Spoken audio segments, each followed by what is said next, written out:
Have you ever walked into a room full of people who share your last name only to feel like you wandered in by mistake? Maybe you know that quiet ache of watching your family from the edge of a holiday photo, smiling for the camera while something inside you wonders if they'll ever see the real you. My name is Lauren Bennett, and for most of my life, I was the one who didn't quite fit the picture.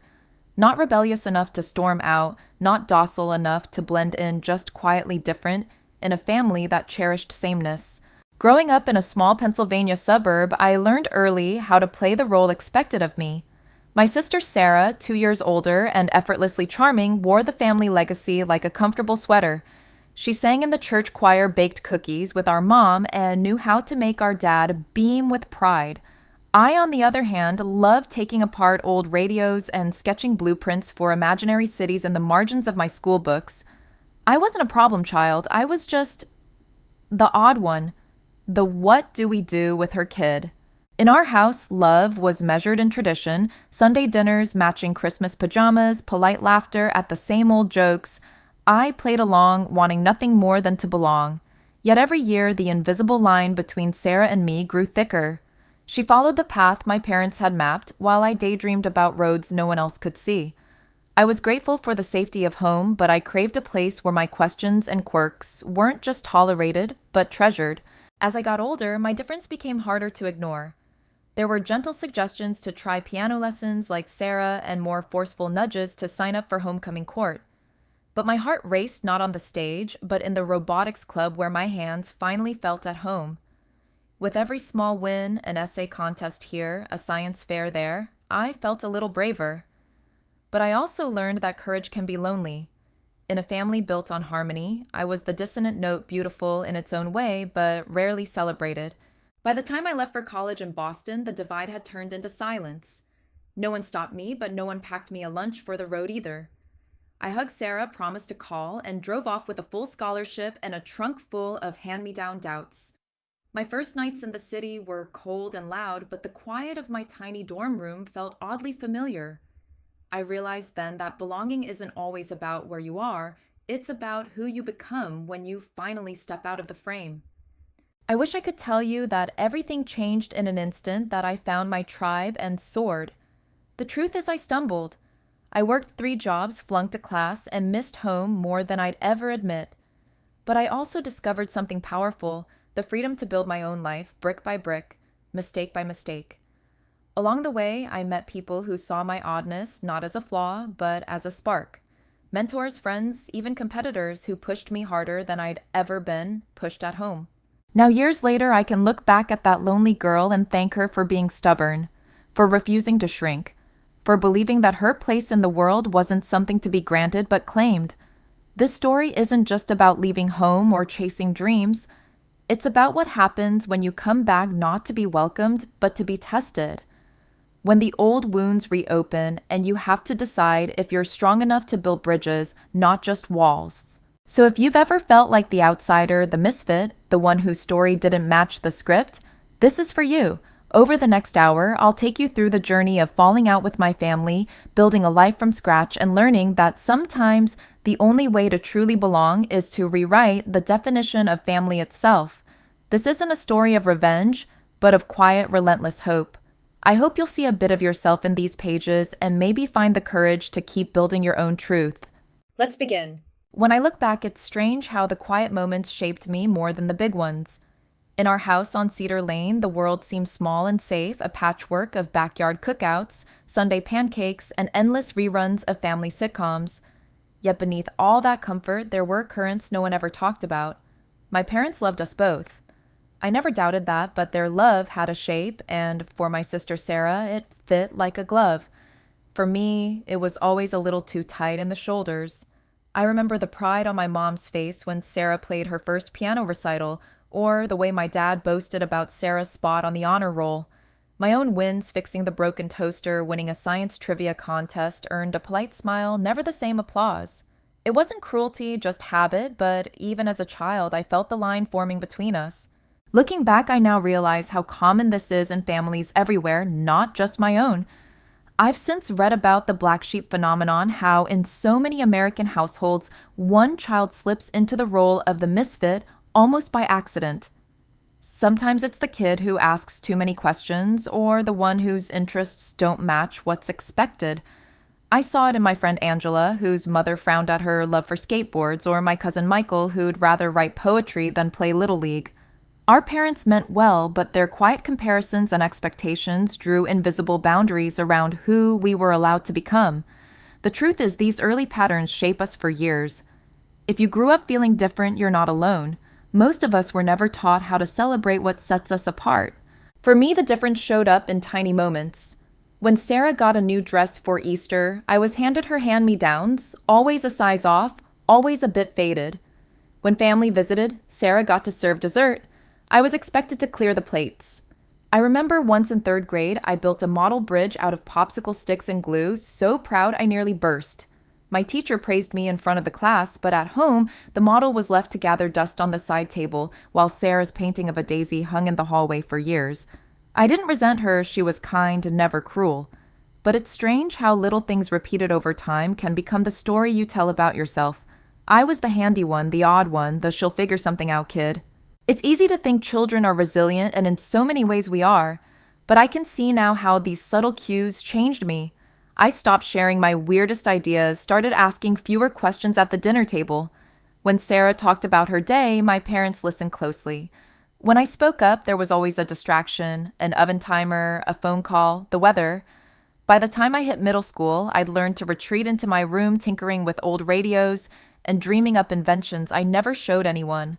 Sometimes after lights out, I'd lie awake and wonder if there was something wrong with me or if maybe there was something wrong with the story my family wanted me to live.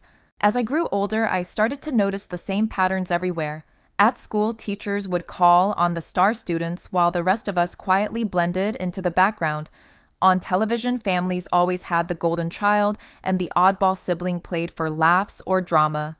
The world seemed to reinforce what I felt at home. Belonging came easily for some, and the rest had to work for it. But there were glimpses of hope, too. I remember a substitute teacher, Mrs. Ramirez, who told us about Mae Jemison, the first Black woman in space.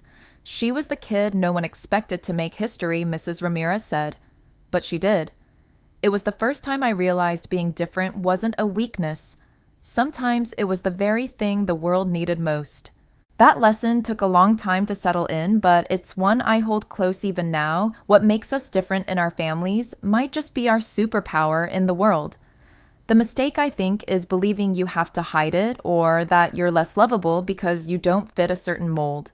If you're reading this and see yourself in these words, know that you're not the only one who ever felt out of place at their own dinner table. Our families shape us, yes, but they don't get the final word on who we become. I wish I could tell you things magically improved after that, but life isn't a TV special. The divides at home grew with each year, even as my love for my family stayed the same. I began to crave places where my curiosity and ambition weren't seen as quirks, but as gifts. That desire would push me to make choices, some bold, some painful, that would eventually lead me far from Cedar Lane. But before I could set out on my own, I'd have to take the first hardest step daring to be different, even when it cost me the comfort of belonging. And that story, as it turns out, was just beginning. My first true act of rebellion wasn't loud or dramatic. It was a quiet no on a warm September afternoon. That year, the school was offering new electives, and for once, something caught my eye, a robotics club. The flyer promised the chance to build real machines to compete with other schools, even to travel out of state if we did well. When I brought the sign-up sheet home, my mother barely looked up from peeling potatoes. "That's nice, honey," she said. "But remember, you're already signed up for piano and the recitals in December." I hesitated. "I think I want to try something different this year," I said. My dad frowned the way he always did when the script went off track. Sarah played piano all through high school, he reminded me. It builds character. But something in me held firm. I signed up for robotics anyway. It was a small act, but it felt enormous. The next few weeks were a blur of after-school meetings, learning to solder wires and sketch blueprints. For the first time, I was surrounded by kids who cared about the same things I did. There was Max, who could take apart a VCR in under 5 minutes, and Kayla, who dreamed of building prosthetics for kids who'd lost limbs. Our club advisor, Mr. Chang, was a software engineer by day and an enthusiastic mentor by night. He didn't care if you could play Chopin, he cared if you could make a robot move. It was exhilarating. Still, every time I walked in the door after practice, I could feel the disappointment hanging in the air. The upright piano stood silent, a daily reminder of the path I hadn't chosen. I wish I could say my family came around right away, but in truth, the gap only widened. At dinner, my dad asked about Sarah's AP classes and her college applications. My robotics trophies, small plastic but hard won, gathered dust on my windowsill. I overheard my parents talking in the kitchen late at night, worrying I'd fall behind without the right extracurriculars. Sarah, for her part, tried to smooth things over. "You know they mean well," she'd say, draping an arm around my shoulder. But even she couldn't hide the relief in her eyes when our parents praised her perfect recital. It was as if we were playing out some ancient script she, the model daughter, and me, the question mark they didn't know how to answer. This kind of gentle rebellion, choosing something new, standing your ground, comes with invisible costs. There's the loneliness of knowing you disappointed people you love. There's the awkwardness at family gatherings when relatives ask about your piano lessons and you have to explain for the 100th time that you quit. Sometimes late at night, I wondered if I was selfish for wanting something different or if the world was just too small for the dreams that didn't fit. It's a feeling I've seen in so many friends over the years. My college roommate Sam came out as non-binary to a family who only wanted to hear about grades. My neighbor's daughter Emily dropped out of law school to become a wildlife photographer. Each act of courage came with its own exile, but also its own quiet reward. There's a lesson I wish someone had shared with me back then. Breaking the mold doesn't mean breaking your family, even if it feels that way at first. Sometimes growing into yourself means outgrowing the stories others wrote for you. In American families, there's a myth that love and approval always go hand in hand, but the truth is, they can pull in opposite directions. You can love your family and still need space to be yourself. In fact, the more you care, the harder it is to step away because the risk of losing their warmth feels so heavy. But as I learned, it's often in those quiet, defiant moments that you first catch a glimpse of who you're really meant to be. As high school marched on, my no S became a little bolder. I chose AP Physics over home economics. I stayed late at the tech lab instead of joining the homecoming committee. Each decision was a small pebble thrown into the calm of our family routines, creating ripples I couldn't always see. Sometimes the tension would burst, like the night I told my parents I'd been accepted to a STEM summer camp in Chicago, only to hear silence instead of congratulations. Other times it settled into a gentle aching distance. My mom started calling me our little inventor at family dinners, half proud, half mocking, as if my path were a phase I'd soon outgrow. I learned to smile and keep building. Looking back, I understand that every act of self-definition requires a letting go of old expectations of easy harmony, sometimes even of relationships that mattered most. But each step into the unknown also carved out new space inside me for possibility. I met mentors who showed me what a life of curiosity could look like. I found friends who saw my quirks as strengths. For every door that closed, another unexpected, sometimes daunting, cracked open. The world outside my family's orbit was bigger than I dared imagine. And so, as graduation neared and the questions about college grew louder, I realized that being true to myself wasn't just about what I chose to do, but where I chose to go. The next chapter would demand more courage than ever, a leap into the unknown, leaving the only home I'd ever known. But that story, with all its risk and reward, was waiting for me just beyond the safe borders of Cedar Lane. The summer before college, the world felt both impossibly wide and painfully uncertain. As I packed my bags for Boston, there was a hush in the Bennett house that seemed to settle over everything. My parents helped load the car with stiff politeness. Sarah handed me a card she'd made herself. "Don't forget us, little sis." And even the neighbors showed up with cookies for the road.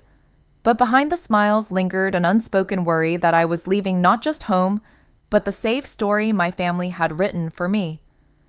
There was no grand send-off, no family breakfast or speeches, just a long hug from my mother, a nod from my father, and the silent understanding that I was headed somewhere they couldn't quite follow. Arriving in Boston was a shock to the system. The city pulsed with energy I'd only glimpsed on TV, its noise and movement overwhelming compared to the quiet rhythm of Cedar Lane. My freshman dorm room was small and drafty, the mattress thin, the walls alive with echoes of new beginnings. At first I struggled with loneliness, homesickness, and a fierce sense of imposter syndrome. Everyone else seemed to belong kids from cities with more confidence than I could muster, with stories that didn't begin in kitchens full of hand-me-downs. I remember my first week watching my roommate Jade FaceTime her family in Mandarin, laughing and switching seamlessly between worlds. I wondered if I'd ever feel at home so far from everything I'd known. Those first months were a crash course in growing up.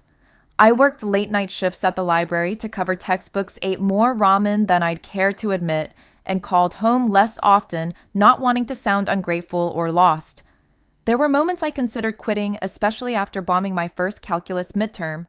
In the hallway one night, I ran into Chris, a sophomore from Ohio, who confessed he missed his dad's barbecue so much he tried and failed to smoke ribs in the communal microwave.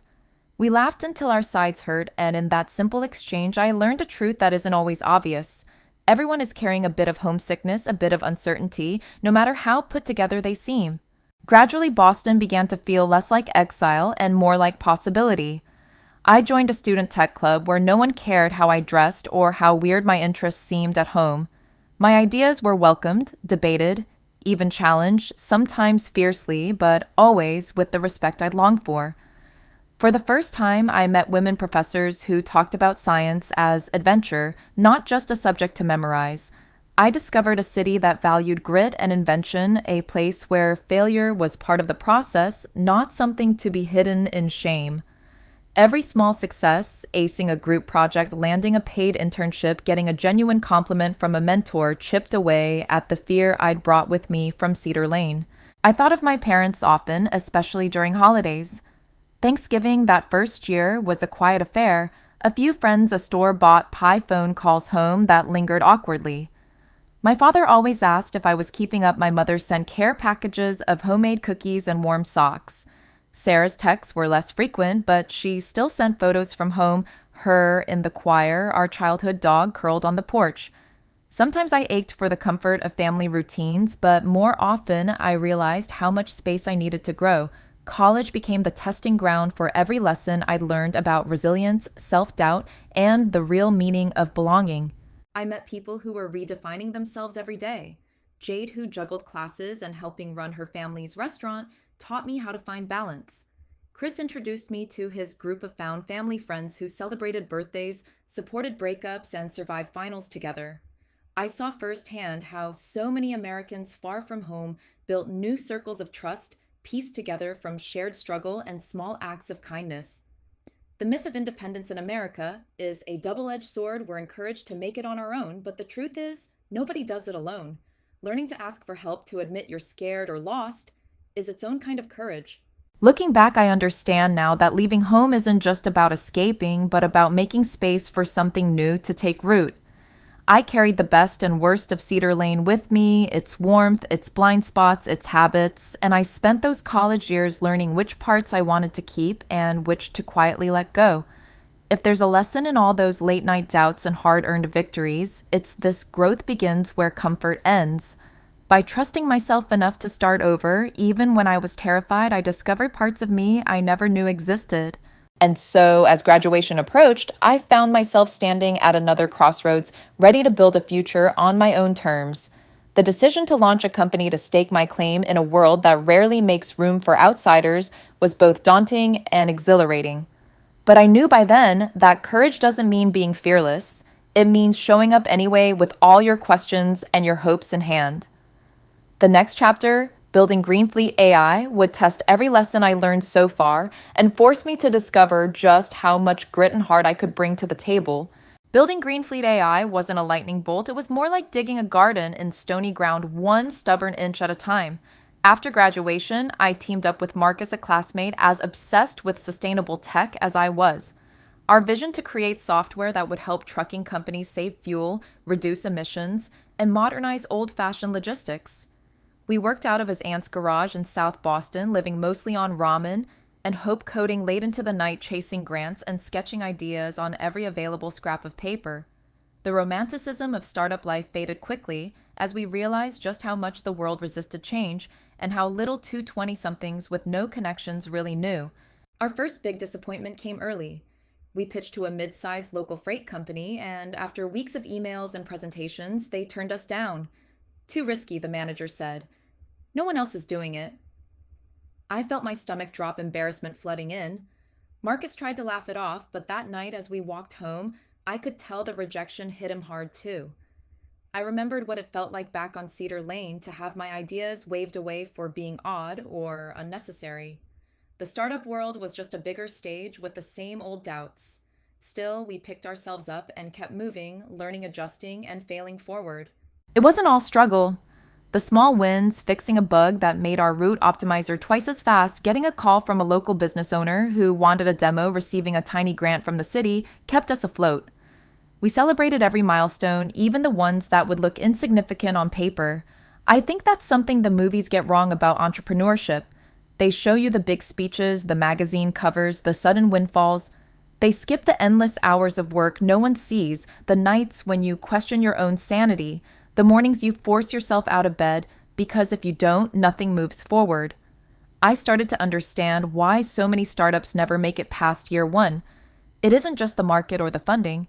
It's the sheer emotional stamina required to keep believing when you're the only one clapping. Everything changed the day we met Mrs. Wu. She'd built her own freight company from scratch after emigrating from Taiwan and was a legend in Boston's logistics scene. I cold emailed her, half expecting no reply, but she showed up at our garage one rainy Tuesday, her presence instantly commanding. She listened to our pitch, asked tough questions, and most important, shared her own war stories, deals gone sour. Investors who doubted her moments, she almost walked away. Mrs. Wu didn't sugarcoat the realities, but she told us what every founder needs to hear. Your ideas matter, but your persistence matters more. If you outlast the people telling you no, you win by default. Her mentorship transformed our mindset, giving us permission to embrace both our failures and our ambitions. I saw then how crucial it was to have a support system beyond your immediate family, especially if you're carving a new path. Mrs. Wu became our anchor, challenging our assumptions, connecting us with her network, celebrating the wins, and dissecting the losses. Over time, we met other founders, engineers, and dreamers, each with their own story of struggle and renewal. Some failed spectacularly, then pivoted to new ventures. Others made slow, steady progress. I learned that the myth of the self-made entrepreneur is just that, a myth. Behind every success is a web of mentors, friends, and lucky breaks. Still, I made mistakes. I tried too hard to prove myself sometimes, pushing Marcus too fast or neglecting my own health. There were weeks when I barely slept, convinced that every setback was a sign I wasn't good enough. It's easy to get trapped in that cycle, especially when you've spent your life trying to justify being different. Over time, I realized that building something meaningful isn't just about grit or genius. It's about knowing when to ask for help, when to take a break, and how to forgive yourself for not being perfect. If there's a lesson in those early years, it's this: progress rarely feels heroic.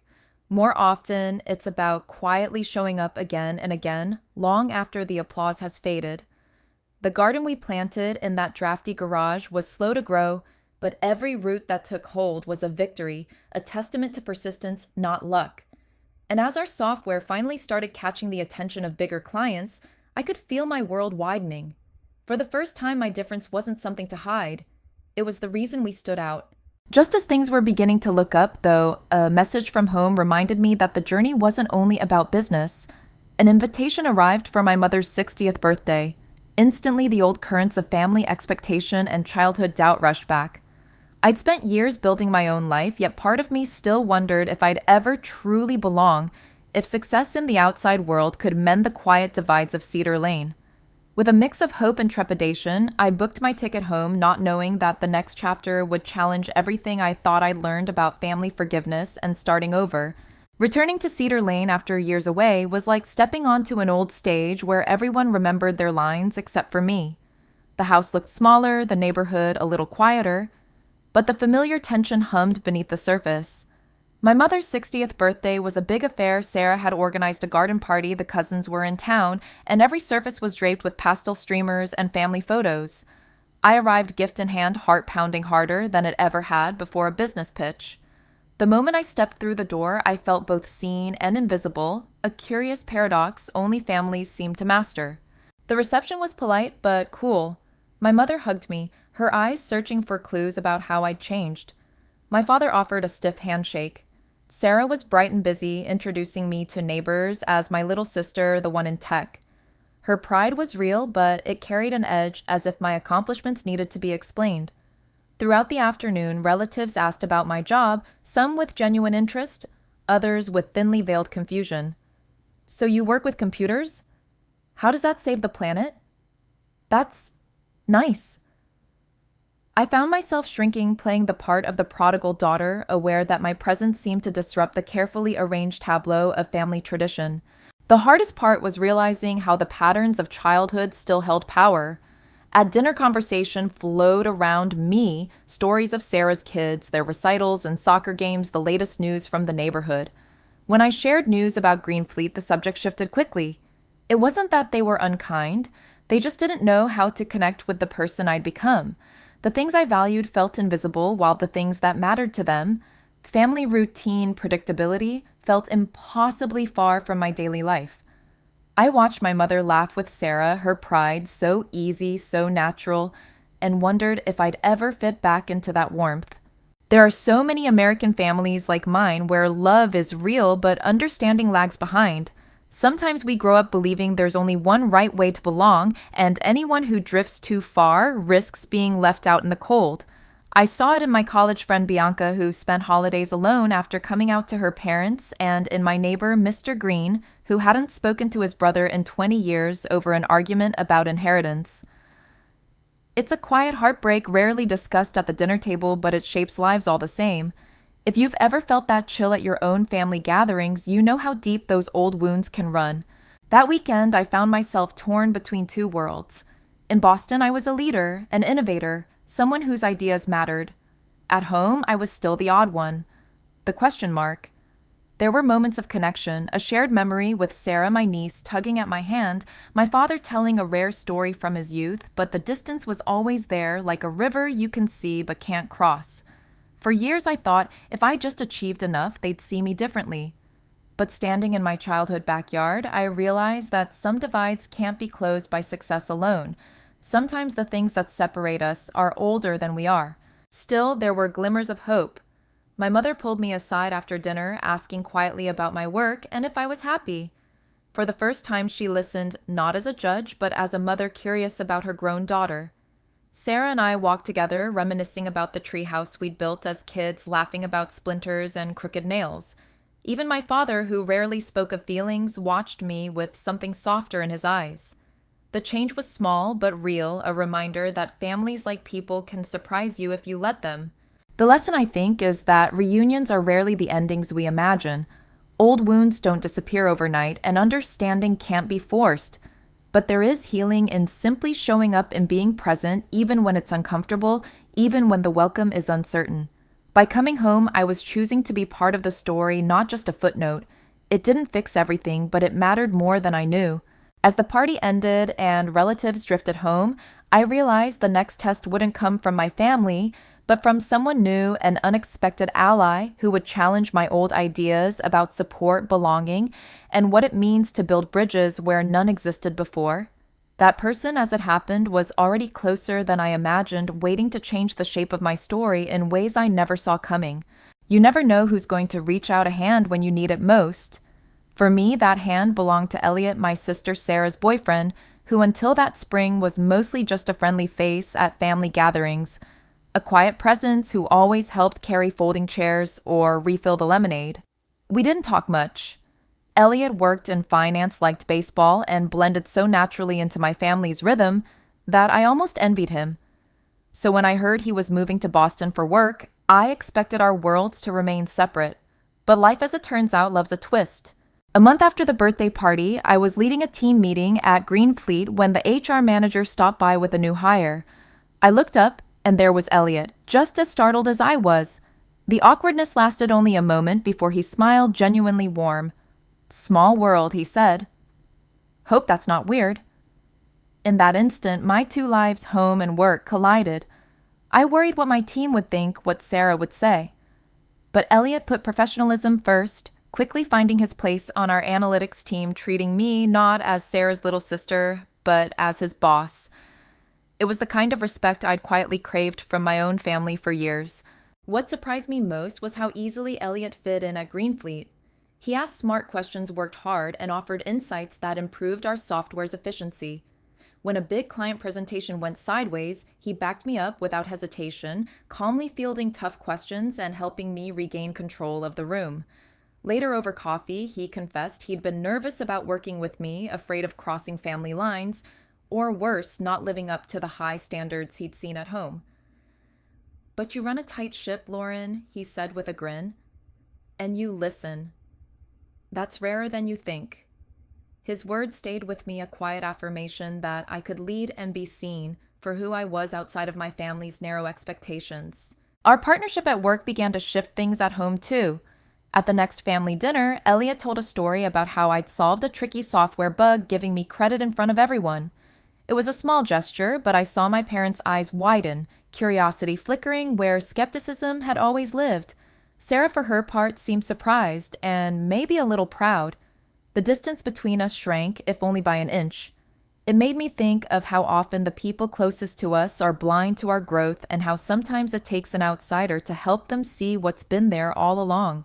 This kind of support isn't just rare in families, it's rare in life. I've met so many women in tech who've faced resistance not only from strangers, but from their own families, people who can't picture their daughter, sister, or partner as a leader or innovator. I think of my friend Jasmine, whose husband eventually became her business partner, but only after years of skepticism. Or my mentor, Mrs. Wu, who once shared that her own brothers doubted her every step until a former competitor publicly praised her company's achievements. Sometimes it takes an outside voice to break through years of old narratives. If there's a lesson in all of this, it's that we shouldn't underestimate the power of unexpected allies. Whether it's a friend, a coworker, or even a relative by marriage, sometimes the people you least expect will help you rewrite your story. And it's a two-way street. By welcoming Elliot's input and letting him see my strengths, I created space for a new kind of family connection, one built not on tradition, but on shared respect and new possibilities. Our work together deepened my understanding of how stereotypes about gender, about family roles, about who gets to lead can be quietly dismantled from within. Elliot and I were an unlikely team, but our collaboration proved that differences could be an asset, not a hurdle. And slowly my family began to see it too. Change, I realized, doesn't always arrive with fireworks. Sometimes it's a steady accumulation of small moments, a compliment at dinner, a handshake in the boardroom, a shared laugh over coffee. By the time our project landed its first major partnership, the boundary between my two worlds was less daunting. Home felt less like a place of judgment, more like a place of possibility. And as I watched Sarah and Elliot celebrate their engagement, my family cheering my coworkers, sending virtual toasts, I felt something shift inside me. Maybe belonging wasn't about fitting a mold after all. Maybe it was about building new bridges, one brave conversation at a time. With new confidence, I turned my focus to the next challenge, repairing old misunderstandings, starting honest conversations, and finally letting go of the stories that had kept me and my family stuck for so long. That process, full of vulnerability and hope, would prove more transformative than I ever imagined. There comes a time in every story when you realize that the walls you've built out of pride, out of fear, out of old hurt, are keeping you from the very connection you've always wanted. For me, that realization came one quiet evening after work when I found my mother's number lighting up my phone. We'd spoken little since the birthday party, our conversations polite but brief, always circling around the safe topics of weather and recipes. But this time her voice trembled. "Lauren," she said, "I've been thinking about you, about how hard it must have been going your own way. I'm sorry if we made it harder." Her words landed with the weight of years. I felt a tangle of relief, guilt, and longing all at once. For so long, I'd carried the belief that I had to prove myself, that my worth was measured in success, independence, and never letting my vulnerability show. Now on that call, I heard something I hadn't dared to hope for, a willingness to listen and maybe a willingness to change. I took a deep breath and told her about the hard parts, the loneliness, the missteps, the constant feeling of being a stranger at my own family's table. She listened quietly, and for the first time didn't try to fix or explain it away. That honest conversation opened a new door between us. In the weeks that followed, my mother and I called more often, slowly swapping stories about our days. I sent her photos from Greenfleet's first big office. She texted me pictures of the garden, the dog, even her latest pie experiment. She began to ask about my work not out of obligation, but out of real curiosity. When I shared about a failed pitch or a late night at the office, she didn't minimize my stress, she sympathized. There were still awkward moments, of course, but our exchanges were threaded with something new grace. Sarah, too, surprised me with her vulnerability. One afternoon, she called just to talk, her voice softer than usual. I never understood why you needed to leave Lauren, she admitted. Sometimes I was jealous. It seemed like you were so sure, so free. But I see now it was hard for you, too. Her words brought me back to our childhood bedroom, whispering secrets after lights out before the years and roles divided us. I realized how much I'd missed being not just sisters, but friends. We talked about her own struggles, her worries as a new mother, her doubts about finding work she loved. For the first time, we met as equals, both a little battered by life, both trying to do our best. These moments of honesty are never easy. They require admitting that you don't have all the answers, that you've been hurt, and that you may have hurt others too. In American families, there's often a pressure to keep things cheerful, to sweep conflict under the rug and move forward as if nothing ever happened. But I learned that real healing comes only when you dare to be vulnerable, when you let yourself be seen, flaws and all. My mother's apology, Sarah's confession, and my own willingness to speak my truth became the threads that stitched us back together. I think often of my friend Maya, who once told me that forgiveness is not an event, but a process. Maya's family fractured after her parents' divorce, years of silent treatment, and missed holidays building a chasm she thought would never close.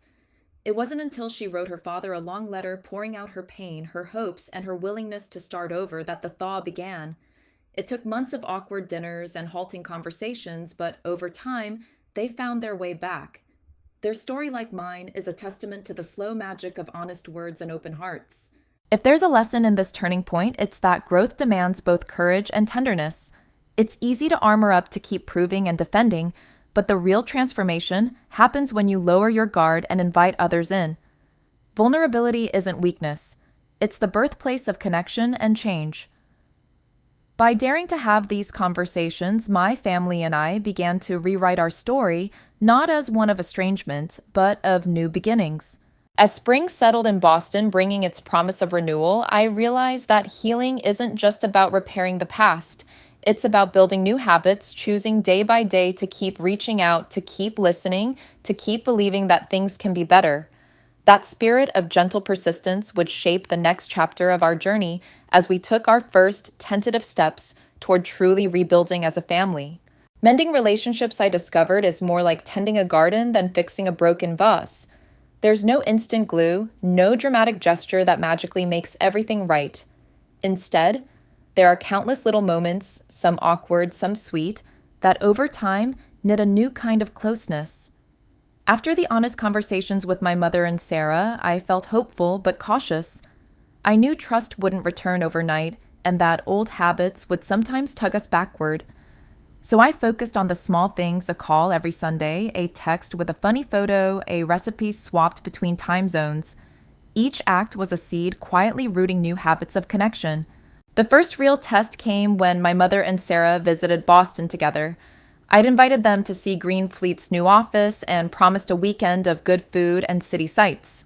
When they arrived, my nerves tangled with excitement. We toured the workspace, my mother marveling at the open plan layout, Sarah asking smart questions about our latest project.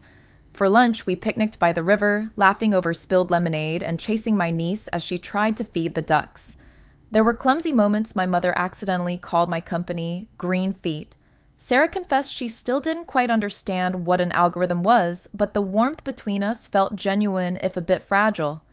We were learning to share our worlds even if the pieces didn't fit perfectly. I began to notice that the most meaningful changes happened when no one was trying too hard. My mother sent me a newspaper clipping about women in tech. Sarah started following Greenfleet on social media and would sometimes text questions about our new clients. I returned the favor by asking about my niece's art projects and offering to proofread Sarah's resume when she decided to look for a new job. We even started a little group chat where instead of trading only big news, we sent each other silly memes photos of home-cooked meals and updates from our daily lives. These exchanges weren't profound, but they chipped away at the old distance, making way for something lighter and kinder. Of course, there were setbacks. There were weekends when we fell back into old roles, my mother worrying I worked too much, Sarah teasing me for being the boss at home. Sometimes a careless comment would sting, and I'd retreat for a few days, nursing an ache I thought I'd left behind, but I learned to return sooner, to send the first message or make the first call, rather than waiting for someone else to bridge the gap. That's the hidden work of rebuilding persistence, patience, and a willingness to forgive the small slips while holding on to the larger hope. Real healing I saw isn't unique to my family. My coworker Jenny once shared how she and her estranged brother rebuilt their relationship after years of silence, not with a big apology, but with shared walks and coffee dates, sometimes saying nothing at all.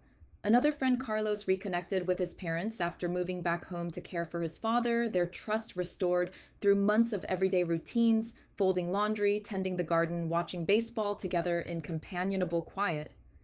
Again and again, I heard the same theme: the bridge is built one plank at a time, with steady hands and honest intentions. If there's a lesson in those months, it's that reconciliation is an ongoing choice, not a one-time achievement. It means showing up when it's hard, speaking up when you're hurt, and accepting that sometimes the old wounds will still ache. But it also means delighting in the progress, no matter how small.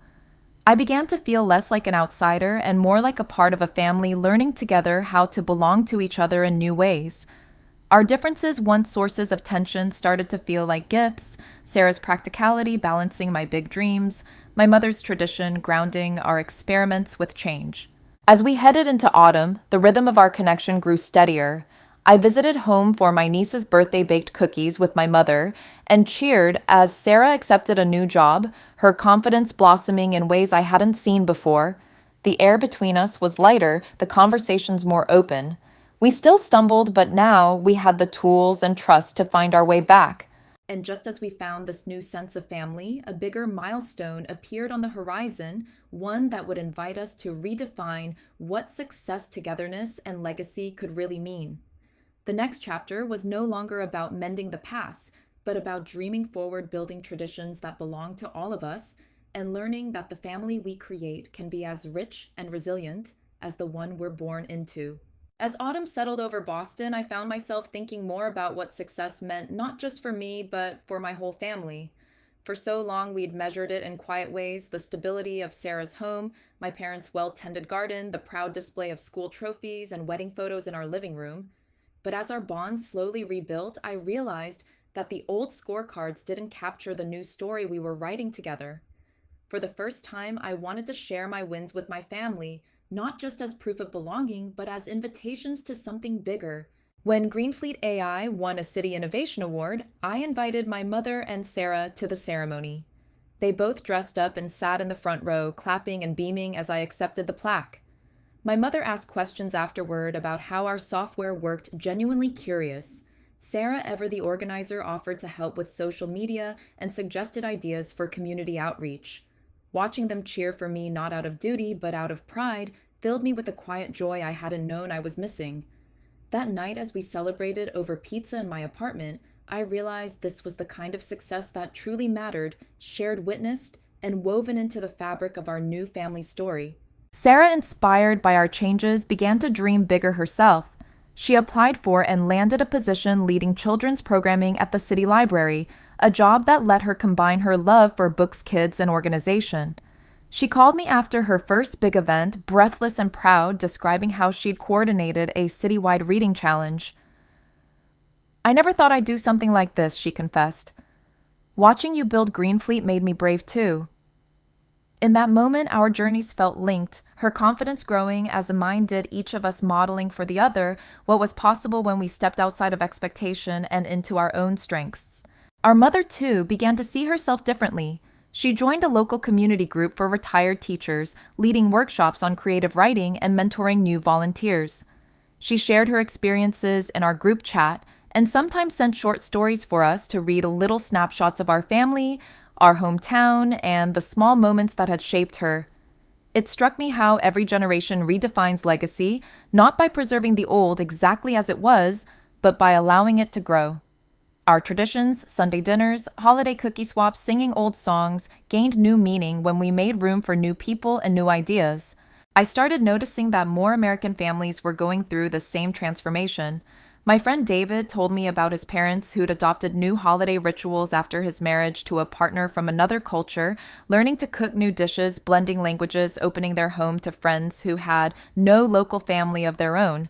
Another colleague, Sheila, described how her family's old no screens at dinner rule evolved into weekly Zoom dinners when her siblings moved far away. These changes weren't losses, they were proof that families can adapt, include, and thrive even as the world around them shifts. There's a lesson I treasure in all this: true family success is not about perfection or tradition for its own sake, but about growth, allowing every member to change, contribute, and belong in their own way. For us, that meant creating space for new stories. Sarah's leap into leadership, my mother's newfound creative energy, my own journey as both entrepreneur and daughter. We still kept some old rituals, the family games, the secret cookie recipe, the way we always sang "Let It Be" on road trips, but now they were mixed with new traditions that belonged to all of us. By the time my mother's 65th birthday arrived, our family looked both familiar and entirely new. We hosted the party at my place in Boston, stringing fairy lights across the deck, mixing old friends with new colleagues, watching Sarah's kids chase each other around the kitchen. We toasted to mistakes and milestones, to fresh starts, and old memories, to the courage it takes to love each other as we truly are. Standing there, surrounded by laughter and light, I realized that the greatest legacy isn't a trophy on the shelf, but the feeling of being home in the company of people who celebrate your whole story. And as I looked around the table, I saw how far we'd come, not just as individuals, but as a family willing to rewrite the rules together. Our journey wasn't finished, of course.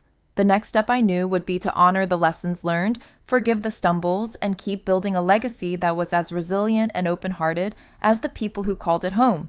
In the years that followed, I learned that courage doesn't announce itself in fanfare or grand gestures. More often, it shows up in quiet persistence, the decision to keep reaching out, to apologize when you're wrong, to invite someone in, even when you're afraid. My family's transformation wasn't sudden or dramatic. It happened through an accumulation of small, brave choices made over and over again. Each act of forgiveness, every open conversation, and all those little invitations to dinner to listen to, try again, became the building blocks of a new kind of legacy. One evening, as autumn leaves danced along my Boston sidewalk, I reflected on how far we'd all come. I thought about Greenfleet's growth, yes, but more about the people behind the work. I saw how Marcus, my co-founder, had weathered early failures and kept believing in our mission. I remembered Mrs. Wu's advice about persistence and resilience. Most of all, I saw the changes in my own family. Sarah's newfound confidence, my mother's creative spark, and the laughter that now filled our gatherings. Even my father, slow to change but steady, started joining our Sunday video calls, asking questions about Sarah's projects and my latest ideas. We all made mistakes along the way. There were days when old habits resurfaced, when someone said the wrong thing, when impatience or misunderstanding crept back in. Once I missed my niece's birthday because of a last-minute investor meeting. Another time, Sarah and I argued over holiday plans and spent a week in tense silence.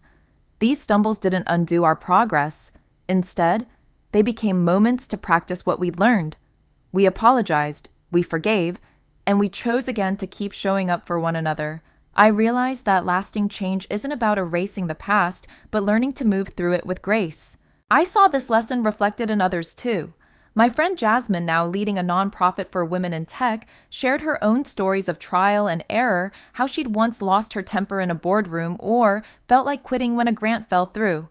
She reminded me that even the most together people struggle with doubt, missteps, and messy relationships. What sets them apart isn't perfection, but the willingness to begin again. In my work as a mentor, I now tell the young women, you'll get it wrong sometimes. What matters most is what you do next. That's how you build a life and a legacy you're proud of. Legacy, I've learned, isn't the sum of our accomplishments, but the ripple effects of our courage and kindness. It's the little things we model for others, standing up for your dreams, reaching out across misunderstandings, welcoming difference, and staying true to your own story even when it's hard. I see it now in Sarah's children, how they talk about trying new things, how they celebrate each other's strengths, how they've learned that it's okay to ask for help. I see it in my team at Greenfleet, who know they can come to me with problems and ideas, and that we're building something bigger than ourselves. If there's a lesson I would leave with anyone watching my story unfold, it's this. You don't have to fit the mold to build a home. You don't need everyone's approval to live fully and love deeply. The real triumph is not in winning your family over, but in finding ways to include them on your journey, and when that's not possible, in building a community that reflects your values. We are all of us works in progress, learning to be a little braver, a little kinder with each passing year. As I look ahead, I know our story is still being written. There will be new challenges, new misunderstandings, new joys we can't yet imagine. But I trust the foundation we've built one plank at a time with patience and heart will carry us through. The courage to start over, to speak up, to forgive, and to hope, that is the legacy I want to leave, not just for my family, but for everyone I encounter. So if you find yourself feeling out of place, unsure, or left behind, remember that your story is far from over. Every day is a new chance to reach out to risk connection, to rewrite what family means. The bridges you build, however shaky at first, may one day carry more love, more strength, and more possibility than you ever imagined. And that, I believe, is a legacy worth fighting for. If my story resonated with you, if you've ever felt like the outsider in your own family, or found the courage to build bridges where none seem possible, I hope you'll share your own journey in the comments below. Let's create a space where every story of struggle healing and starting over is welcome. If you found something here that made you feel seen, don't forget to like this video, subscribe to the channel, and share it with someone who might need a little hope today. Your voice matters. Every time you reach out, ask a question, or simply listen to someone else's story, you help build a world where belonging isn't about fitting in, it's about being brave enough to be yourself. So join our community, be part of the conversation, and remember you have the power to redefine what family means, starting right where you are. Thank you for watching, for sharing, and for believing that new beginnings are always possible. Keep building, keep hoping, and I'll see you in the next story.